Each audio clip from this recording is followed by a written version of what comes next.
Австралия арал континент ретінде танымал. Ол жан-жағы мұхитпен қоршалып, басқа құрлықтардан алшақ орналасқан. Алайда осы оқшауланудың өзі оны басқыншы жануар түрлерінен құтқара алмады. 18 ғасырдың соңында Австралия Британ колониясына айналған кезде бірқатар жергілікті емес жануар түрлері пайда болды. Олардың ең зияндысына Оңтүстік Америка құрбақасын жатқызуға болады. Ол Австралияға 1935 жылы әкелінген. Ол уақытта қант қамыстарының бағалы жемістеріне жергілікті қоңыздар қауіп төндірген болатын. Оңтүстік Америка құрбақалары қоңыздармен қоректенетін болғандықтан, олар осы мәселені шешеді деп ойлаған.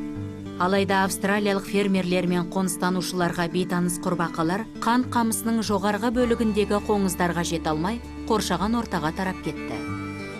Бұл құрбақалар көбейіп бүкіл Австралияны жаулап алды. Қазіргі кезде олар 1 миллион шаршы километрден аса аумақта мекендейді.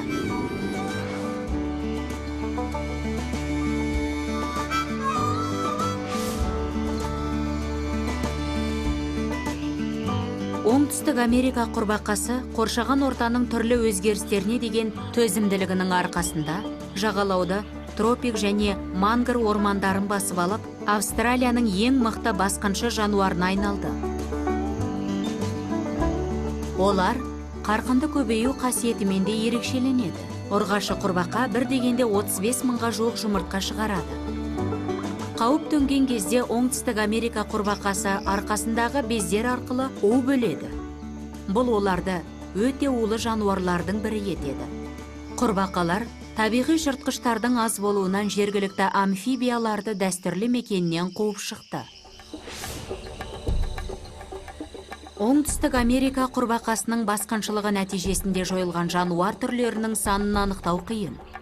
Бірақ тәжірибе көрсеткендей, келестер, бақалар, жыландар, балықтар, аққұтандар және тұщы су қолтырауындары көбірек зардап шеккен.